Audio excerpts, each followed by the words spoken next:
গাছ।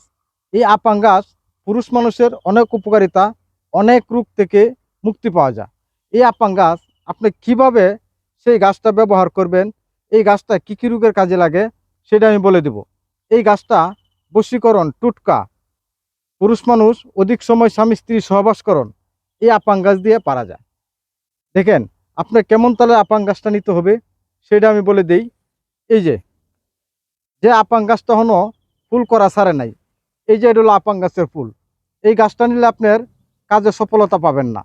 আপনি নিতে হবে এরম গাছগুলা। এই যে দেখেন যেগুলা গাছ কখনো ফুল করা ছাড়ে নাই সেই গাছ নেবেন।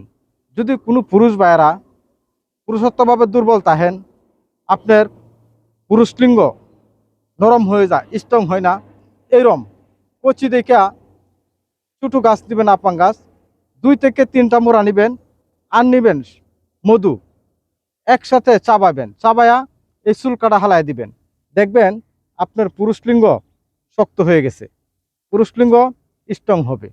আর যে সকল ভাইয়েরা বশীকরণ করতে চান, স্বামী স্ত্রী বশীকরণ, অনেক জায়গায় দেখা গেছে স্বামী স্ত্রীরা দেখতে পারে না, স্ত্রী স্বামীরা দেখতে পারে না, সারা জীবন ইনশাল্লাহ একসাথেই থাকবে। এই বশীকরণ কেউ ছুটাইতে পারবে না, এমনই শক্তিশালী বশীকরণ হয় স্বামী স্ত্রী বশীকরণ।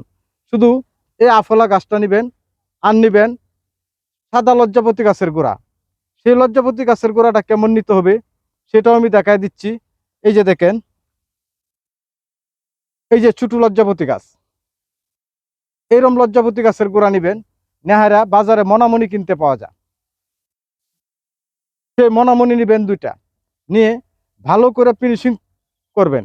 ফিনিশিং করে আপনার শরীরের ঘাম দিয়ে বা শরীরের ব্লাড দিয়ে আপনার স্বামীরে খাওয়াই দিবেন। সারা জীবন আপনার স্বামী আপনার ভক্ত হয়ে থাকবে। যদি আপনারা না করতে পারেন আমার সাথে যোগাযোগ করবেন, আমি আপনাদেরকে করে দেওয়ার ব্যবস্থা করব। আমার নাম্বারটা হলো 01716238776। এই নাম্বারে যোগাযোগ করলে আমারে পাবেন। এমন শক্তিশালী বশীকরণ করা যায়।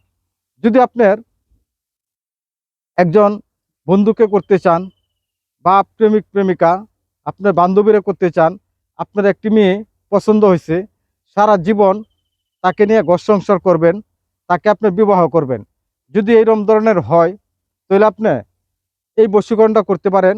কোনোদিন আপনারা সেই মেয়ে ছাইরা যাইতে পারবে না, এমনই শক্তিশালী। এই গাছগুলো আমি উঠায় রাখছি শুধু বশীকরণ করার জন্য। অনেক বাইরে আপনারা বলেন যে ভাই বশীকরণ করে দেন, আমি করে দিই। শনিবারে বা মঙ্গলবারে এই গাছগুলা এক টানে উঠাইবেন। উঠানোর সময় যাতে আপনার নাকের শ্বাস গাছের উপরে যাতে না পড়ে সেটা খেয়াল রাখতে হবে। শনি মঙ্গলবারে উঠাইয়া আপনার যে মেয়েকে আপনি খাওয়াবেন সেই মেয়েকে আবার শনি মঙ্গলবারে খাওয়াইতে হবে।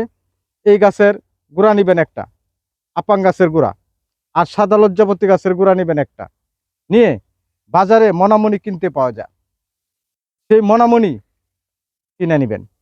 এক জোড়া পানি দিয়ে আমি টেস্ট করে নেবেন যে মনামনি মিলছে কিনা। 100% কাজে আপনি সফলতা পাবেন। তারপরে আপনার হাতে ঘাম দিয়ে বা আঙ্গুল থেকে একটু রক্ত বাইর করে মিক্স করে খাওয়াই দিবেন। সেই নারী সারা জীবন আপনার জন্য অপেক্ষা হয়ে থাকবে, বা আপনারা ছাড়া সে কিচ্ছু বুঝবে না। এমন কঠিন বশীকরণ হয়। যদি আপনি আজকে বিদেশ চলে যাবেন, আপনার স্ত্রী তো হয়ে যাইতেছেন, হয়তো আইসা নাও পাইতে পারেন, এমন হয় অনেক জায়গায়, আপনার স্ত্রীরে আপনি বশীকরণ করে তুই যাবেন।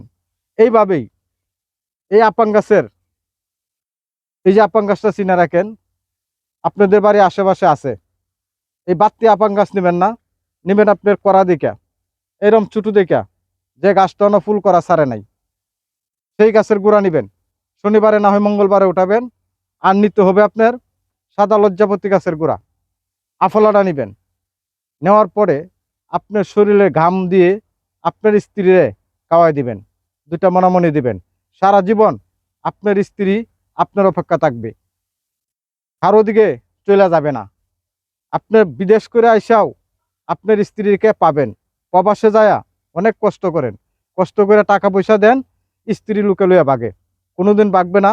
এটা একটা কঠিন বশীকরণ, যদি আপনারা না পারেন আমি করে দিব।